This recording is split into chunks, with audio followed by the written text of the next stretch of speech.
அருட்பெருஞ்சோதி அருட்பெருஞ்சோதி தனிப்பெருங்கருணை அருட்பெருஞ்சோதி திருவருட்பிரகாச வளலாதிவ்ய திருவடிகளே சரணம்.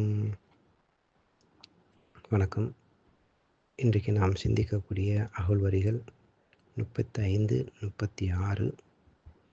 அகழ்வரி: ஞான யோகாந்த நடத்திரு வெளியனும் ஆணிய சிற்றபை அருட்பெருஞ்சோதி. அதற்கான விளக்கம். நேற்றைய நாள் நாம் 6 அந்தத்தின் முதல் அந்தமாகிய கலாந்தத்தின் விளக்கத்தை பார்த்தோம். இன்றைக்கு 2வது அந்தமான யோகாந்தத்தை விளக்க இருக்கின்றோம். சரியை, கிரியை முதலிய சாதகம் 4ல் ஞான யோகம் என்பது 15வது படியாகும். இந்த அனுபவம் ஏற்படும் போது மனதில் நிராசை உண்டாகிறது. நிராசை உண்டானதும் மனம் செயல்பாடின்றி அருந்து விடுகிறது.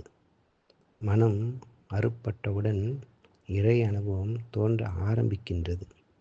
அது பரநாத அனுபவத்தில் பேரொளியாக விளைகிறது. ஞான யோகாந்தமெனும் 15ஆம் படி அனுபவத்தில் தோன்றும் ஒளி அசைவை காட்டும் திருவெளி என்று கூறப்படும் குற்றமற்ற சிற்சபையில் அருட்பெருஞ்சோதி என்பதுதான் இதற்கான விளக்கம். இங்கே 15ஆம் படி என்பது சரியையில் சரியை, சரியையில் கிரியை, சரியையில் யோகம், சரியையில் ஞானம், கிரியையில் சரியை, கிரியையில் கிரியை, கிரியையில் யோகம், கிரியையில் ஞானம், யோகத்தில் சரியை, யோகத்தில் கிரியை, யோகத்தில் யோகம், யோகத்தில் ஞானம். அடுத்து ஞானத்தில் சரியை, ஞானத்தில் கிரியை, ஞானத்தில் யோகம், ஞானத்தில் ஞானம். அந்த ஞானத்தில் யோகம் என்பதுதான் 15ஆம் படி. நன்றி.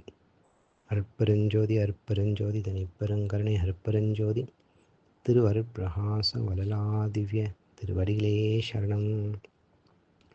ராமலிங்கா அபயம், ராமலிங்கா அபயம், ராமலிங்கா அபயம் அபயம்.